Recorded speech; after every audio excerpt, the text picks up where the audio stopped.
So good afternoon to all of you. I once again welcome you all to this next talk in our webinar series. We are organizing this series under the Azadi ka Amrit Mahotsav. This is a celebration which we are doing as a constant effort towards, making India a shining India. It is in political terms, but of course we have to make it shine. And we are progressing towards a very good environment, a better environment. We're trying to adopt and integrate clean energy sources so that these should be a part of our lifestyle, and then we can emerge as a global leader, like the way our Prime Minister has said. So there is a need, as we all know, you must have seen or read about the COP27 also, that there is a need that we should address the climate change issues. The climate change is causing a lot of havoc. We are very vulnerable. And I was reading, there's an HSBC study which says that there is a lot of loss due to climate change. And this is not only affecting our environment, it is also affecting our lives, our GDP, and of course, our health, and of course, the food and energy insecurities. So security. So this issue has to be highlighted. We have to move forward as per the goals which we have set. And I would like to share that I think Dr. Debajit will, he will join me, or he will also say the same thing, that at COP27, we have tried to emerge as a global leader. We tried to go for the low emissions development strategy, where we have said that we will do more of hydrogen, we will do more of nuclear, and then of course, ethanol also. So India is trying to move forward as a portray itself, its bold steps in climate change. And I think today we have a very eminent person, Dr. Debajit, who is going to tell us more how renewables will help us in our energy transition, how we can adopt more and more clean energy, and what are the challenges which we need to overcome. So I welcome you, Dr. Debajit, and I think that your talk today will really illuminate us with all your experience. Welcome once again, and I request Mr. PB Singh to kindly introduce you. Thank you. Welcome once again. Thank you, ma'am, for the welcoming the guest speaker.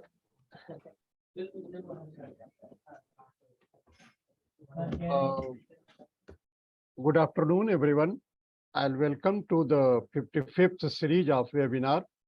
The Skill Council for Green Job, SCGJ, is organizing a series of webinars to celebrate Azadi ka Amrit Mahotsav as a part of India's celebration of 75 years of Independence Day.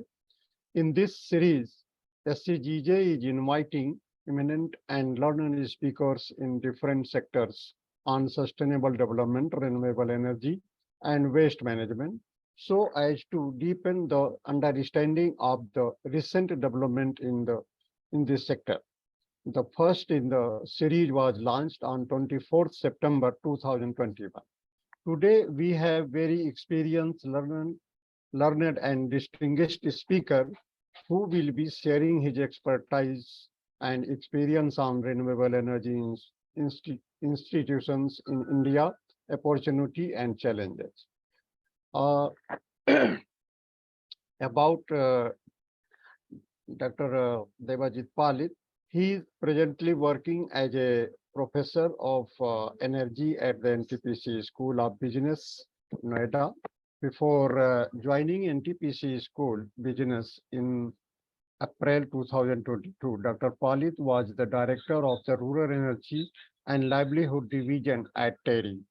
In independent global research and policy think tank based in New Delhi.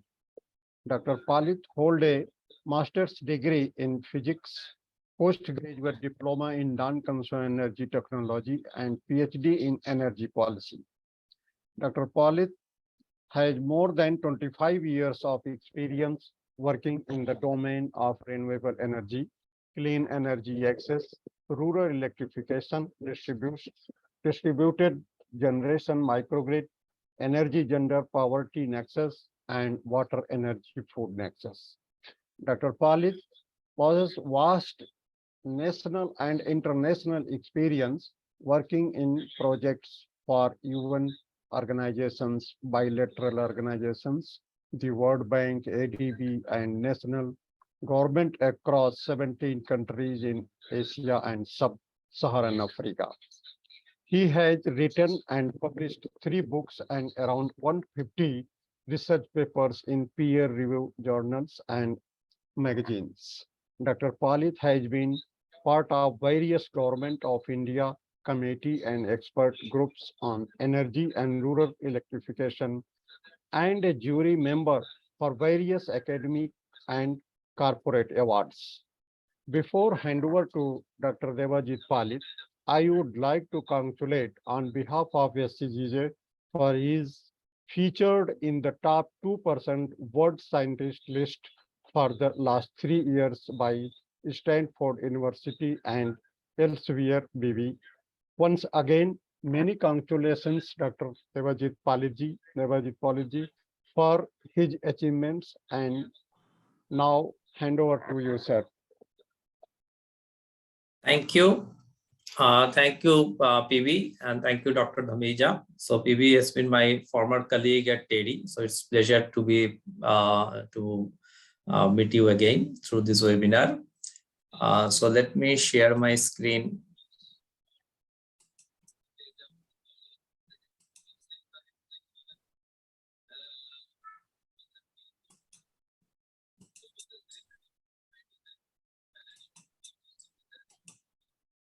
Yes, sir. Yeah, the screen is visible, no? Right. Yes, sir.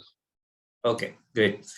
This one. So thank you once again, PV, for giving me this opportunity to speak on a very important subject in the webinar series, Azadi Ki Amrit Mahotsav webinar series by Skill Council for Green Jobs. I think it's a wonderful initiative by the Skill Council to bring in experts and to organize this webinar series. I must compliment the Skill Council for this wonderful initiative that has been taken, that has been initiated by you all.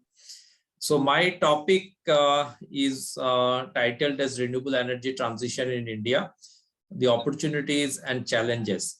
So the reason why, while we all know the opportunities of renewable energy and how renewable energy is going to play a big role in the energy transition framework in India, and for that matter, across the globe, there are also some inherent challenges of using renewable energy.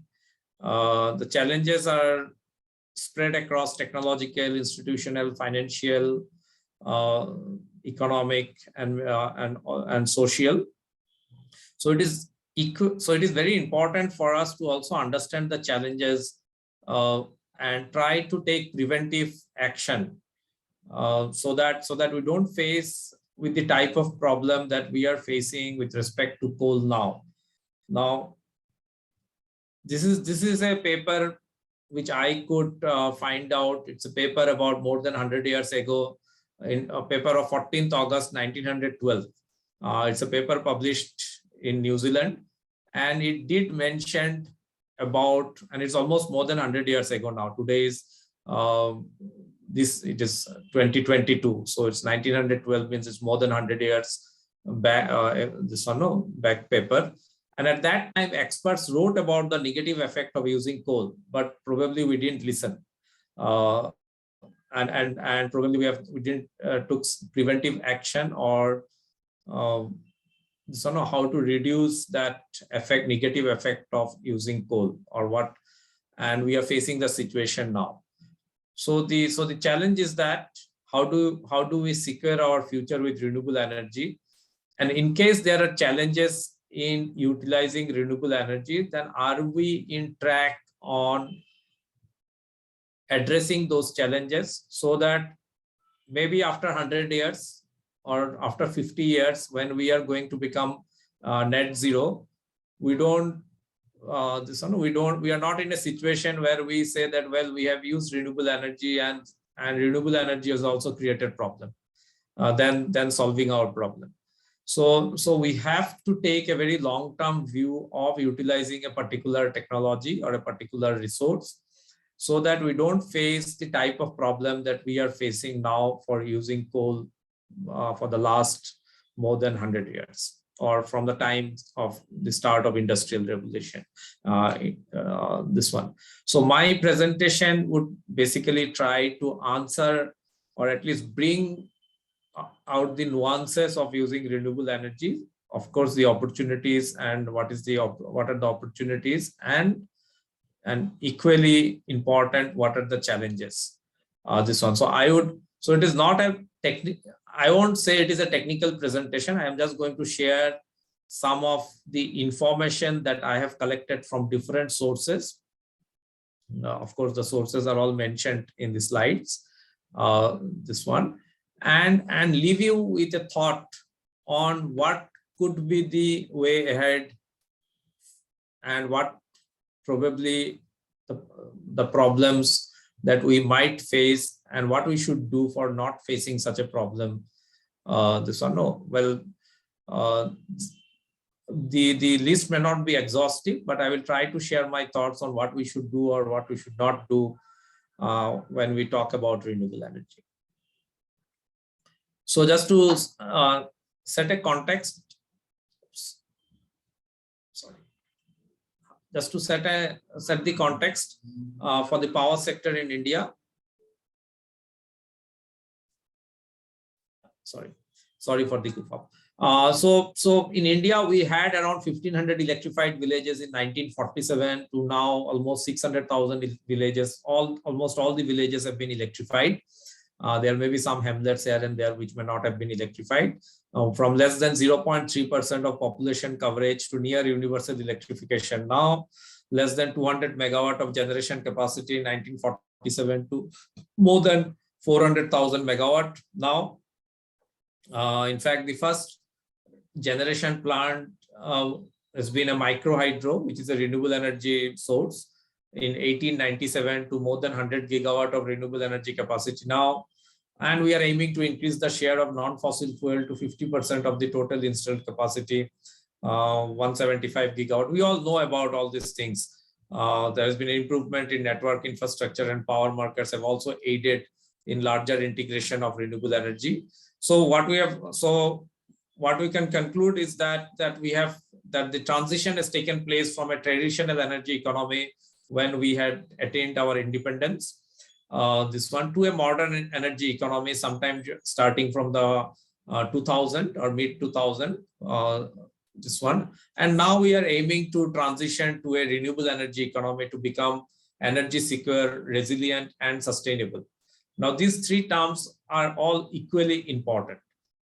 We also have to see that while we move ahead with our transition process, we also have to see that we are energy secure from a geopolitical point of view and also from an economic point of view.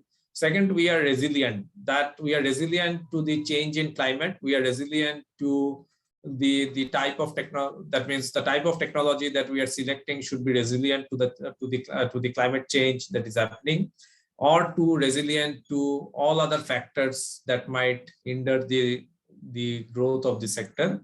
And most importantly, sustainable.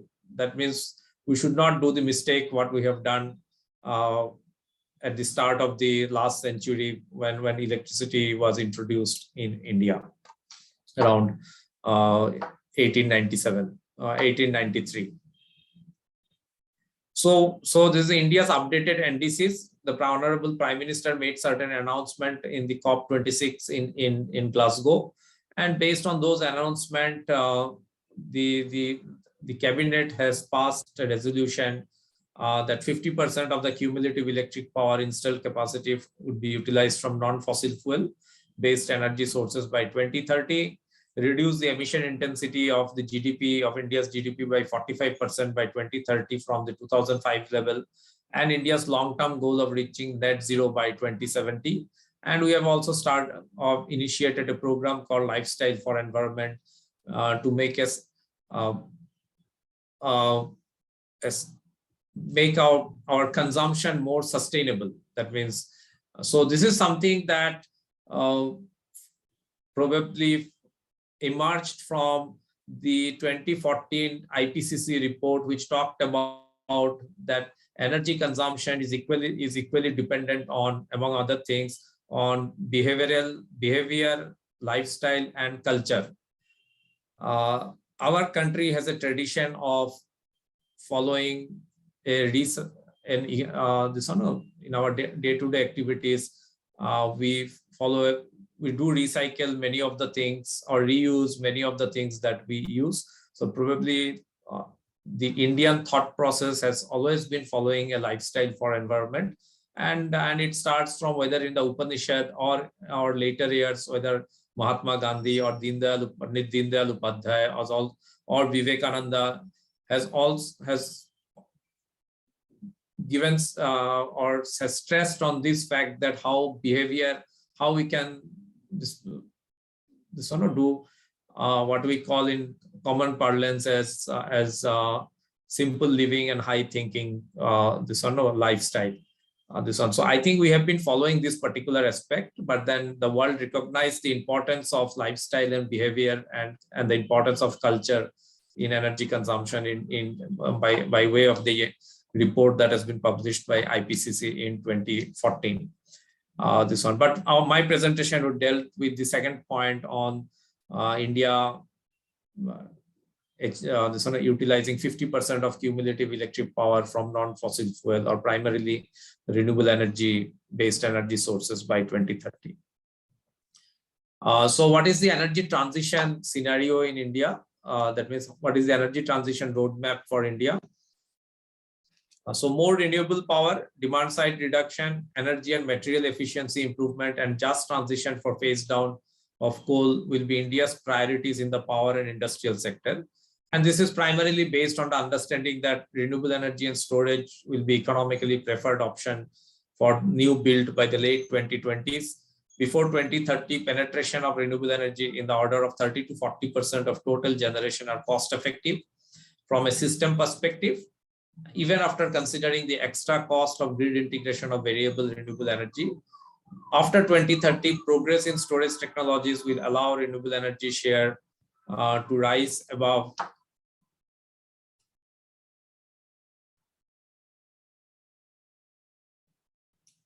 50% and towards 60 to 70% at no extra cost. The transport sector, the government strategy emphasizes on low carbon transport sector to be driven by biofuels, electric vehicles, and more use of green hydrogen. And for the rural energy sector, the government priority is to electrify rural energy demands. So that might also include whether it is cook stoves, which can be electrified, so we can use more and more electric cook stoves in the rural area, or the production process in the small and medium enterprises or the small, medium and micro enterprises, how we can utilize more and more electricity to reduce the emission from use of solid fuels or pet coke and coal. So that's the strategy that India has developed as part of the low carbon development pathway, which has recently been submitted to the UNFCCC. India is among one of the countries which has submitted our low carbon development pathway to UNFCCC.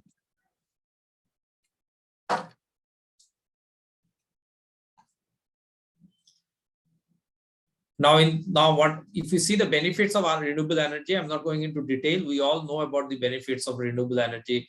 It also delivers a range of benefits beyond emission reduction. It can help us to build a robust and flexible infrastructure with the potential to last for 25 to 40 years, thereby creating a number of jobs and employment opportunities, both in the urban and rural areas. Dramatically reduced or eradication of air, sound, soil, and water pollution during the process of electricity generation. And please mark my word when I say during the process of electricity generation. This one we'll discuss it later on the importance of this particular phrase.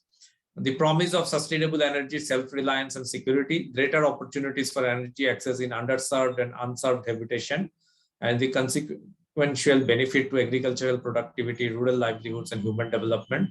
Green jobs and livelihood opportunities, I already mentioned, and significant contribution to driving the national economy and GDP as the sector and related manufacturing grows.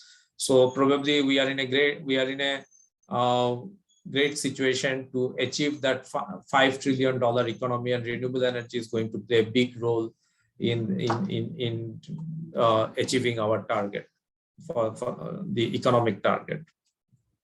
So there are different technologies that are being used, starting from wind aerogenerators to utility scale solar power plant, solar park, rooftop solar system, distributed solar, solar for agriculture, floating and canal top solar, wind solar hybrid, wind solar battery energy storage, wind solar pumped hydro storage, waste to energy, biomass and biofuels, and many other renewables that are currently at a research and development stage, but maybe in the years to come, they will also be commercialized and added to the bouquet of renewable energy technologies that are being utilized in the country to achieve our target. Now, what are the current status and opportunities? So out of the total installed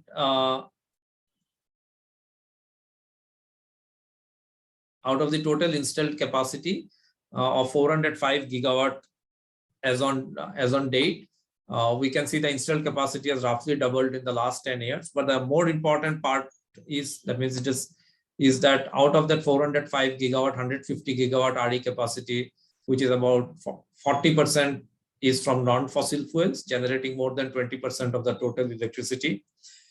The compounded annual growth rate of renewable energy capacity in India has been almost 16% during the last 7 years. And grid interactive renewable energy has gone up by nearly 4 times in the last 10 years. So the installed capacity has doubled in the last 10 years, but the renewable energy capacity has gone up by nearly 4 times during the same period. If you see a snapshot of the renewable energy, Tamil Nadu, Rajasthan, and Gujarat are the leading, and Karnataka are the leading state as far as the total renewable energy generation in the country is concerned, and both for generation and also for installed capacity. And mostly the other good thing is that most of the renewable energy power plant or renewable energy development is taking place through the private sector, whereas most of the conventional power sector was developed as part of the central and state sector. But in case of renewable energy, it is mostly the private sector which is playing a big role in promoting renewables. In case of off-grid distributed system also, whether it is solar lanterns, home lights, street light, pumps, and solar PV plants, we have seen a gradual increase in the number of systems that has been installed in different parts of India. So you can see the sector has grown during the last 10 years with almost 7.5 gigawatt per year additional capacity, that has been added. And during the last 5 years, almost 10 gigawatt per year has been added. And most of these things has happened after the introduction of competitive bidding. And what we call it, we innovated the reverse bidding, which is one of its kind in the world, and that helped us to reach to our fast reach towards our target for both the solar and also the wind capacity. But the challenge should be that while we have added almost 10 gigawatt per year, but we have to achieve the target by 2030, 450 gigawatt of renewable energy capacity by 2030, roughly 40 gigawatt per year from now to 2030 will have to be added every year to achieve the target. While our historical figure is 10 gigawatt per year, but now we have to increase it, scale it up to 40 gigawatt. And if we cannot achieve 40 gigawatt from say 2023 onwards, then the number would only increase towards the later part of 2030. So that's a big challenge. How do we scale up from 10 gigawatt to 40 gigawatt? Because the scaling up would require lot of other efforts, which I'm going to discuss in the subsequent slides. And we have to make those concerted effort to reach that target. Now, the good part of the story is that India has recently been classified as a top climate performer as part of the Climate Change Performance Index by the NGO German Watch, New Climate Institute, and the Climate Action Network. This report was released in the recently concluded COP in Egypt. And out of the total 59 countries whose climate protection performance was assessed, 59 countries and the EU whose climate protection performance was assessed, we are ranked 5th in the world. And that's a very good sign. And that has happened because of the policies and programs that we have introduced in the renewable energy sector right from 1993, right from the early 1990s. This one. So it's not that all these things are happening in the recent years. We have started the renewable energy program right from 1993. This one with the accelerated depreciation was introduced for the wind sector in 1993-94. And in fact, you all would be excited to know that in the early 80s, the Department of Renewable Energy, that's the Department of Non-Conventional Energy Sources, was started in the early 80s, in 82 to be precise, when Mrs. Indira Gandhi was the Prime Minister of the country. And she had an opportunity to visit a Urja Gram, what we call it, in a village called Masoodpur, which is where the Vasant Hotel is located right now. So it is in the Vasant Kunj area, which is one of the posh area in Delhi. It used to be a village in the early 80s, and the Commission for Additional Sources of Energy has actually set up a Urja Gram there, demonstrating all the different renewable energy technologies that were available at that time. And the Honorable Prime Minister at that time happened to visit that site, and she got so impressed with the technology working there that within a year she decided to start a department, and rest is history. That India is the only country which has a department and thereafter a ministry on renewable energy.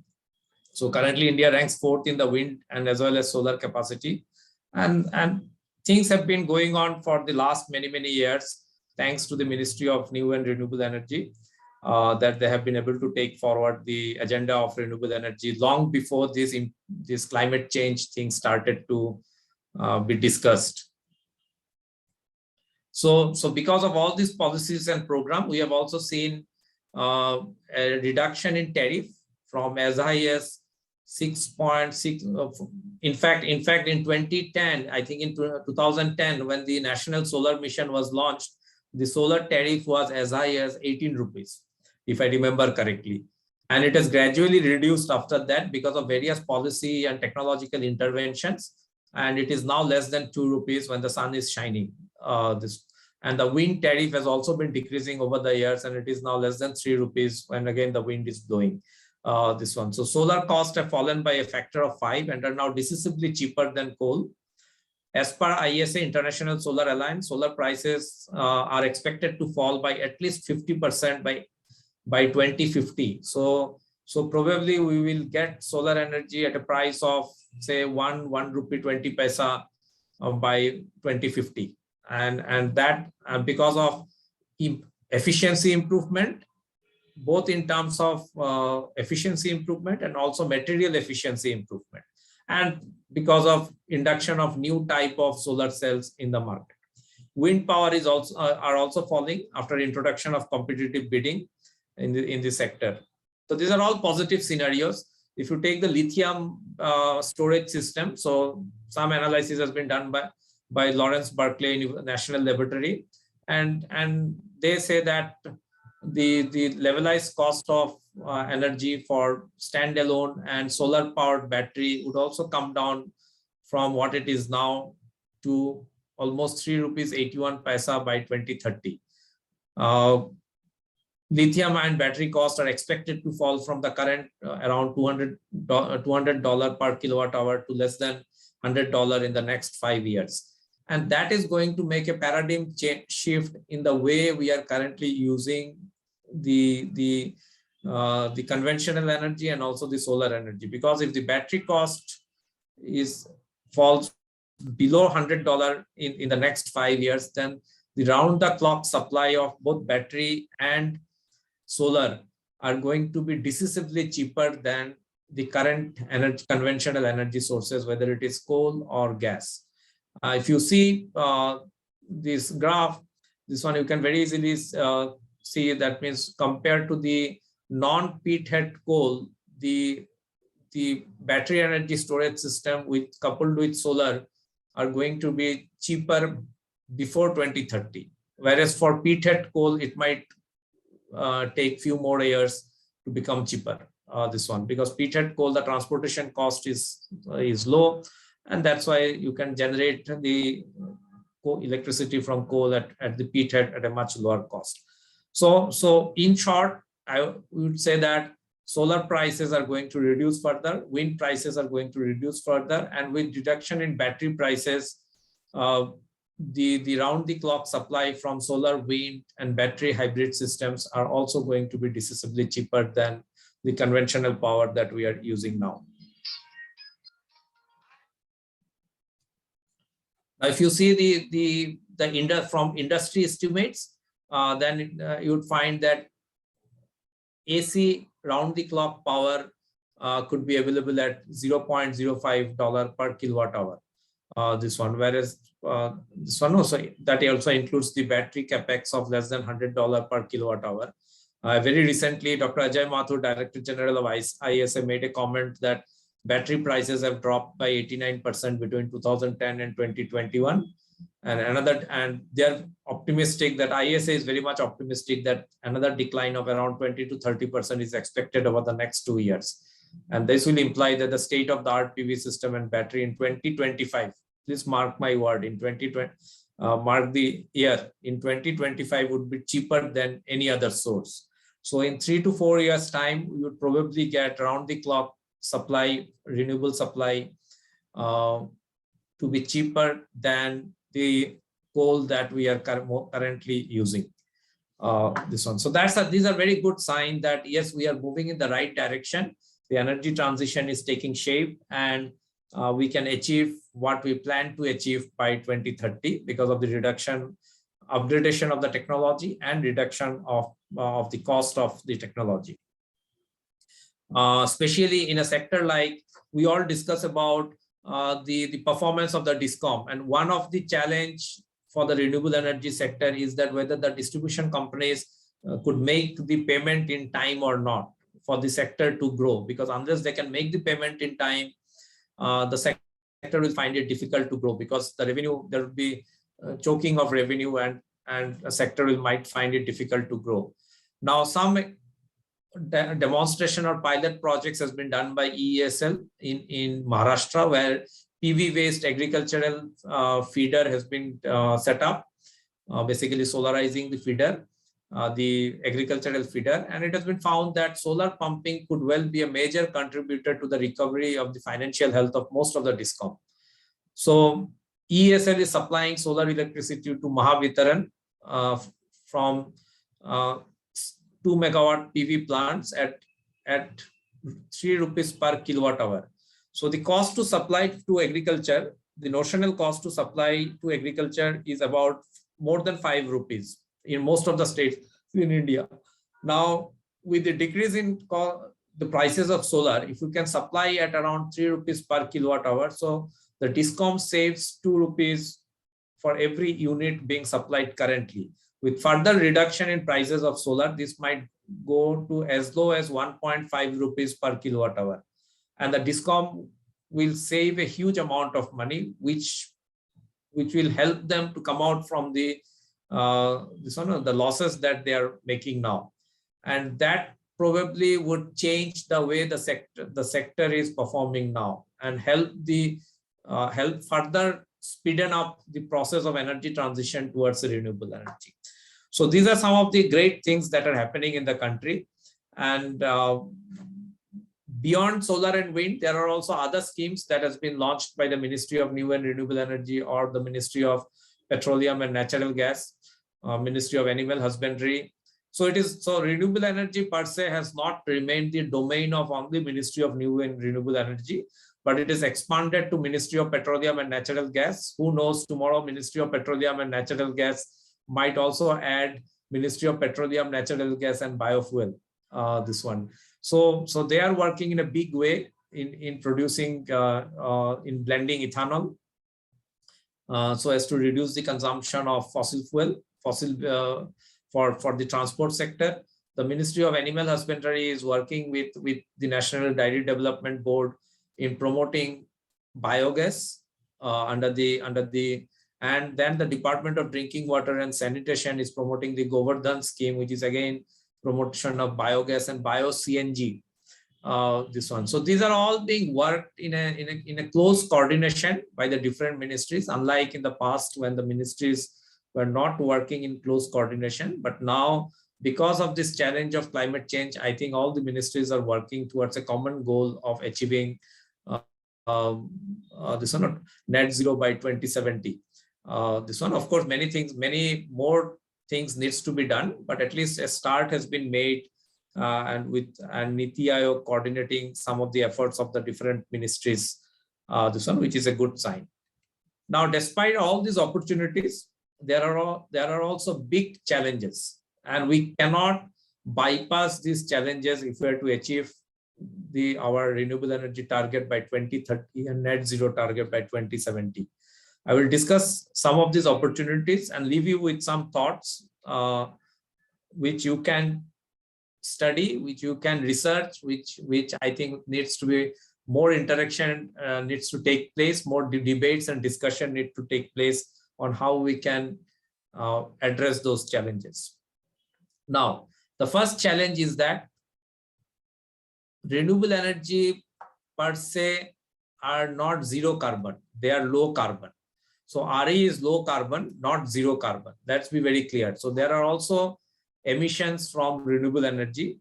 The process of production of electricity from renewables is, at that time, there are no emission, because when you are producing, say, electricity from thermal coal, then you are burning coal.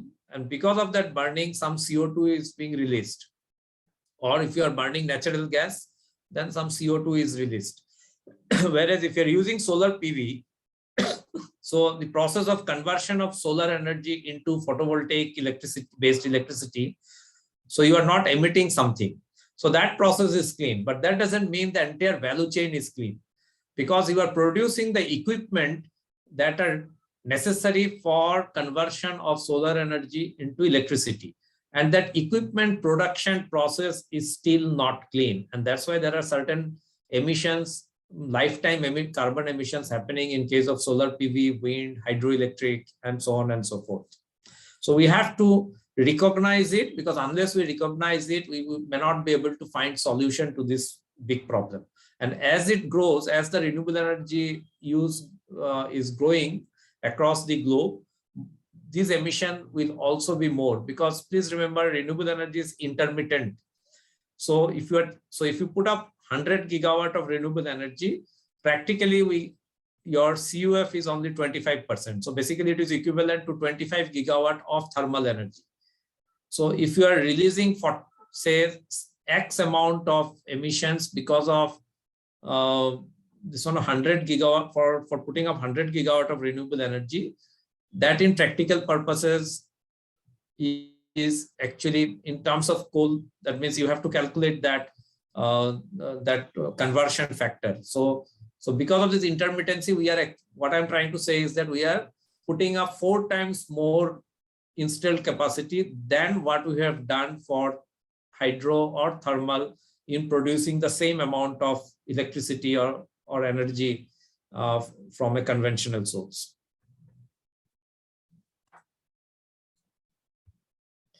Now, as I said, power generation, the process of power generation, there are no emissions, but in the manufacturing or the end of life treatment, there may be emission.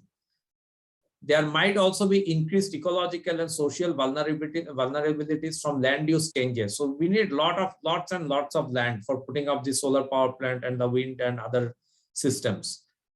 And that in itself might create ecological and social vulnerabilities. So we have to address that. Labor and human rights issues, especially in locations where raw material extraction production and end-of-life stages of renewable energy technologies take place. I'll give an example. Most of the cobalt being used in lithium-ion batteries are extracted in mines in DR Congo. And it is reported that child labor is being used in many cases in extraction of those cobalt from those mines. Now, how do we create this value chain without any human rights issues or without any labor issues or other social vulnerabilities? So that is also, with increase in the use of renewable energy, these are only going to increase. So we have to think from now so that it is not too late when we start thinking about these things. There may be impacts on local and regional biodiversity, including water-related issues during construction and operation phases of the value chain. In Rajasthan, for example, water is in scarcity. So if you put up more and more solar power plant, and for cleaning the solar power plant, from where we are going to get the water? Is water going to become more scarce in those areas? So that's another challenge. Recently, the Supreme Court gave a verdict on the Great Indian Bustard, which is becoming extinct, and there has been cases of the death of Great Indian Bustard because of the transmission line that are being created from the renewable energy projects in Rajasthan, in the deserts in Rajasthan. So Supreme Court has asked that all the distribution line has to be underground. The transmission line basically has to be underground. And if we do that, the prices of renewables is going to increase. So how do we address that situation? There are also energy justice concerns in instances where project affected communities are not prioritized for improved access to electricity and other benefits. Now, this was exactly the energy justice concern that we have faced in the coal sector. When the coal plants in many of the remote areas were set up, but the villages around the coal plant are all dark. And the plants are supplying large amount of electricity to towns and cities, whereas the villages around that plant were in dark. So are we going to have similar situation in the renewable energy sector? There are already been concerns about the type of benefits that has been provided for development of the solar park in Karnataka and Gujarat and other places, whereas there has been best practices, good cases of the Rewa solar plant in Madhya Pradesh. So how do we properly assess the situation and try to make the local community a stakeholder in the development process? So these are some of the concerns that we have to check. Now, another important point is that our solar industry is still very much import dependent. Of course, in wind energy, we are self-sufficient. That means wind manufacturing, we are self-sufficient. But in case of solar, we are still import dependent. So each single piece of solar supply chain is largely dominated by China, that produces roughly 3/4 of each of the component. And 75% of the modules are imported in India from the different countries you can see in the figure here. So that's another challenge, that how can we make ourselves self-sufficient, Atmanirbhar. This one. And most of and not just India, many of the other countries are also dependent on import from China. So it's a one source from where all the imports are happening, and from a geopolitical point of view, this is going to be a big challenge for India. This one, if we continue to depend on China for import of all these solar items. This one, all the big companies from which we are purchasing our solar are all based in China, except one company, which is Adani Solar, which is very small. So rest of the companies, there are many more companies, but that's the purchase from those companies of the total capacity is minuscule. Now, of course, the government has launched a national program on energy efficiency of solar PV modules that aims to build an ecosystem for manufacturing of high efficiency solar PV modules. And we hope that over the next few years, things will start to work. And under this PLI scheme, many more factories would start producing solar panels, solar wafers, solar cells in India, and we can move towards Atmanirbharata. Now, renewable energy relies on minerals and metals, and so they must be responsibly produced. This is a wind turbine. You can see the type of different minerals and metals that are required for this wind turbine. And each of these energy transition minerals has certain carbon footprint. I'm not going into details. You can see from the slides, whether it is nickel, cobalt, lithium, aluminium, copper, zinc, silicon, everything has a carbon footprint in the process of extraction. And we have to see that those carbon footprints are also brought down to a level where they do not create any problem for us in the future.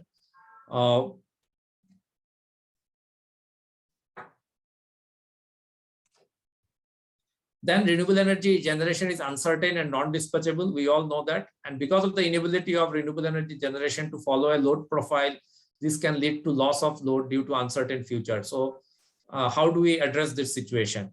Battery energy storage system and pumped hydro storage system could help us to some extent.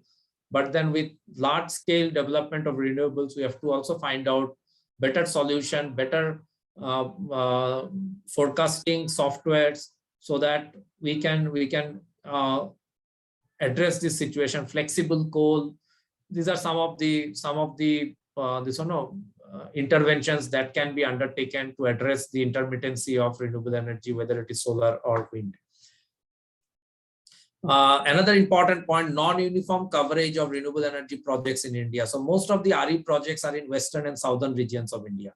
Whether it is the big solar park, whether wind park or solar park, or for that matter, the smaller system. So how do we ensure equitable growth of renewable energy across different states in India? Do we need to build capacity, and sharing the best practices could be a solution, or we have to do certain other things to address the situation? Please remember that if we just focus on western and southern regions of India, it is not going to help us in achieving the 450 gigawatt target, because we have to be equitable and we have to develop the renewable energy across different states in India. Otherwise, one state or two states cannot help us in achieving the target. And that's a very, we have to take that into consideration. Residential rooftop solar program, while it has been growing over the years, but only one state is doing good and most are lagging. So again, there is inequity in the different state. So do we have a more focused state policies, better awareness, experience sharing, whether these are going to help us, or we have to find out a different solution for taking forward the rooftop solar program in India? We had a target of 40 gigawatt of rooftop solar within the pie of 100 gigawatt solar capacity by 2022. We have hardly achieved around 15 gigawatt. Grid connected rooftop solar probably are around 10 gigawatt, and an additional off-grid rooftop solar might be around 5 gigawatt or something like that. So maybe 15 gigawatt we have achieved now, and 15 gigawatt is less than half of 40 gigawatt. What was your target? Now we cannot afford to miss the target. We might have missed the 2022 target, but we cannot afford to miss the 2030 target. So what we should do? What challenges we are facing in implementation of rooftop solar? We have to address those challenges. We have to find a solution to those challenges and make the challenges an opportunity for the country. So that's something that we have to see what we have to do and how we can take it forward. I'm not discussing that. So there have been some more challenges also for achieving the 500 gigawatt target. Is there a skewed focus towards utility solar PV? As I said, rooftop is not achieving its target. So this may be harmful from a longer term perspective when we will be not be left with any land to put up solar. Of course, floating solar and canal top solar are also being tried out. But we also have to see that when we put up a floating solar, what is the effect of biodiversity in the water? And how do we address that? So those are some of the challenges that I have discussed. Quadrupling of the current implementation to achieve target, almost double the generation infra in 10 years, what we have done in the last 70 years. This is a big challenge. Another important challenge is an availability of long-term finance for the project. Some estimates suggest that we might need about, the IEA estimates suggest about 160 billion per year on average across India's energy economy between now and 2030. That's 3 times of today's level. That means whatever investment we are making on renewable energy today, we have to scale it up to almost 3 to 4 times from now and 2030, so as to achieve our target. McKinsey and CW estimate suggest that $7.2 trillion to $12.1 trillion of financing requirement.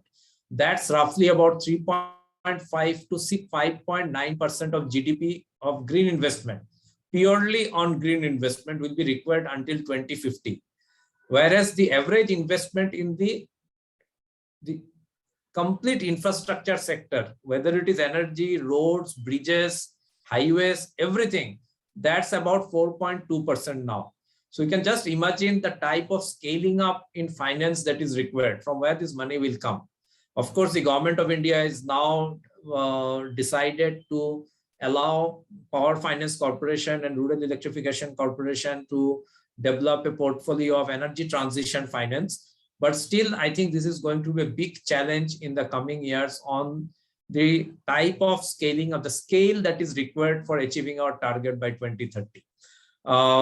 Added to it is the DISCOM's ability to pay to the project developers, again, electricity procured, unless sectoral reforms are undertaken to depoliticize and professionally corporatize the DISCOM with proper disclosure norms in place. So unless these distribution companies are run very professionally, they might not have the type of money that is required to fund the renewable energy infra or to pay to the renewable energy developers. This one, and that will again slow down the process. Large-scale requirement of renewable energy projects without conflict, especially with farming community and local stakeholders, is extremely important. And enhancing grid integration of renewable energy will require an aggressive portfolio of power system flexibility options supported by detailed regulatory and market reforms. We still have to work on many of these things that might be required in the years to come. Now, some solution, I think I have been saying it for some time now, that we have to explore the idea of formation of an integrated task force for planning and monitoring the implementation of net zero by 2070, using all possible techno-institutional models. So the way there is a GST council, which is a council of all the states and the central government, probably an integrated task force for net zero by 2070 council should be formed by the government of India, so that all states and the central government are in sync and collectively work towards achieving the target of net zero by 2070. What we have seen is that many states are still not in sync with the government of India target.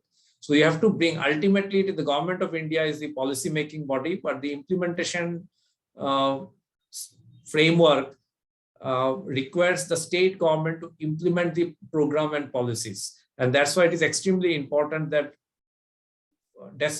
irrespective of the political party in power, I think they have to work in sync.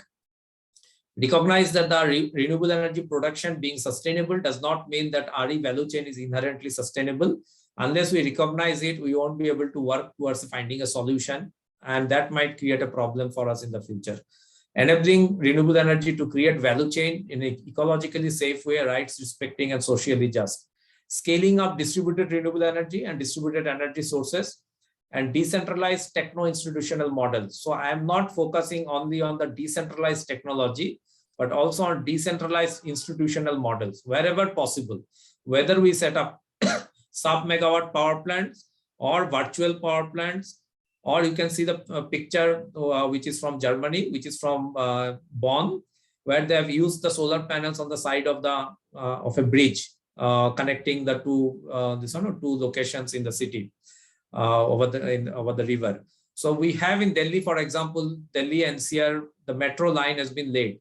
we can actually, or the flyovers, if the flyovers and the metro lines are south facing, we should all put up solar panels in their south facing wall. So Delhi Metro has definitely put up solar panels on the roof of their metro stations, but I think that is not sufficient. They should also put up the solar panels on the side of the metro lines, and also the PWD should put up solar panels on the side of all south facing walls that are available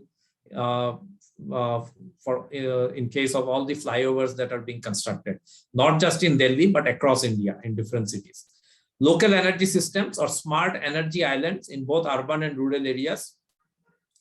This is a new techno-institutional model that has been developed. That means you can connect all the rooftop or other systems in a given area and create an energy island from a resilience point of view in both urban and rural areas. Unfortunately, the Electricity Act amendment that is being discussed in the standing committee does not talk much on the smart energy islands. For this one, it talks about many things, but I think they don't talk much about the institutional framework or the policy framework for the smart energy islands. And I think probably the government should consider it, and so that we do not miss this opportunity of making an amendment to the Act. Provide equal importance and develop enabling policies, regulatory framework, and financing schemes for DRE, and enable RE use for livelihood application, where job potential is almost 2 to 3 times more than utility RE. And of course, build a deeper understanding and take collective action on the impacts, risks, and other opportunities. So in the end, I would say that let's join hand to make renewable energy a responsible energy, so that we not only achieve our target, but also achieve the target in a responsible fashion. Thank you. So I will stop here. In case of any questions, I think we can take up few questions. Thank you very much, Dr. Debajit. I tell you, it was a real journey in your own presentation. And the best part I liked was that the 10 to 40 megawatt and how, that 10 megawatt to 40 megawatt. You said that over the last 10 years, we have, we could install more than 10 megawatt, but now we have to do 40. So do you feel, but these suggestions, like you said, on the roads, on the bridges, on the, even on the canals, we are doing it. Yeah. But the bridges, I don't think so. What you showed about Bonn, that suggestion has not come, and that I think government of India should take. And it's a whole picture, like you said, right. Reducing the carbon footprint, upgrading the technology, and looking for places where you can, these small places, roads, I don't know, roads also, they were saying that we will have some solar roads where we can, the other day, Mr. R.K. Singh had come for that conference, and he was saying that for biomass, you just concentrate for the farmers. We should try to, link it with the farmers and try to give them some sort of, increase in their income by better utilization of biomass. But the targets which the Prime Minister has set, these which we can meet through solar, wind, and hydro. So that is there. So solar, we have to look for areas where we can put up more plants in a better way. Metro stations are okay. Those stations mein bahut purane lage hue hain. But these are small things, and I feel your presentation, it really gave us an insight into the entire RE challenge and how we have progressed. Yeah. There was a time when we used to think the efficiencies are bad, the cost is more, and we can really not go for it. But again, another point which you made was the lopsided, way we are doing. Some states are doing better and some states are not. This thing. The other day I was reading that Haryana also has come out with an EV policy. Yeah. So now, if every state makes that effort and comes out with a policy which should give it a focus or which should give it an impetus, I think that will be really helpful. Absolutely. Yeah. So these points I feel are they are well taken, and I think everybody will respond, and we have this on our social media also. So you have really done a good insight into the entire sector and how we can move forward.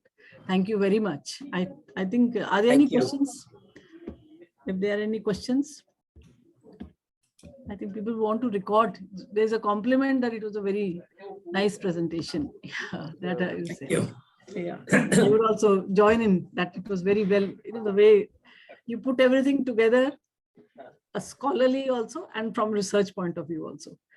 all the things had come in. Thank you. So in Thank you case very there much. are questions, we can take. Otherwise, I think Yeah. PB, we We're can not- end that. yeah, I'm not seeing any questions. So PB Singh ji, do you have anything to ask or? Yeah, ma'am.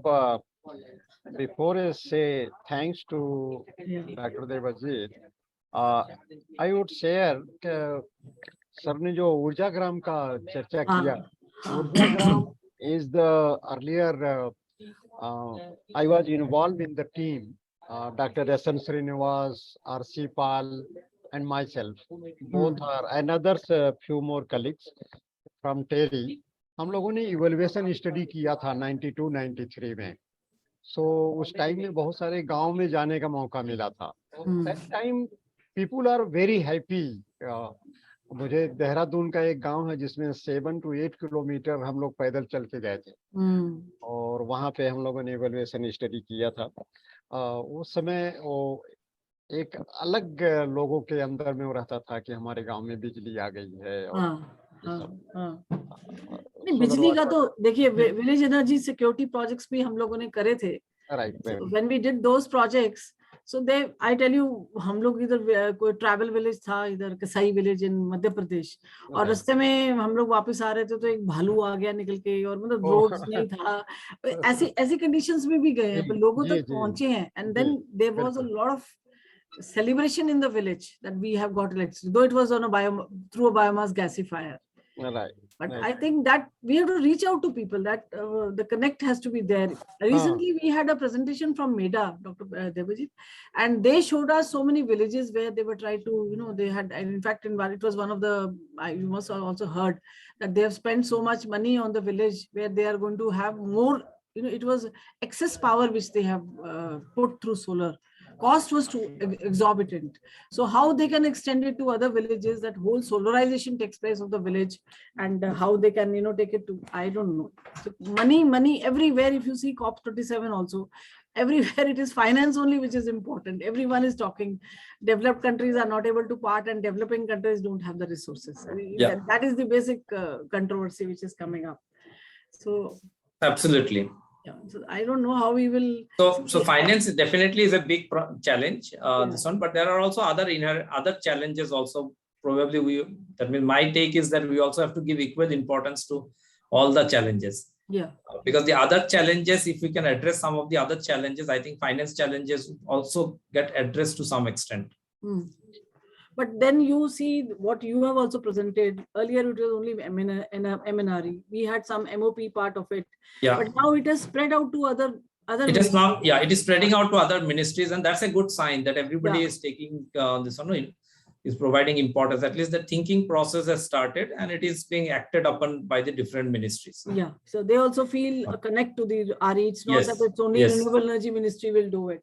But capacity building, skill development, all these are still things which are to come up. They have been approaching us.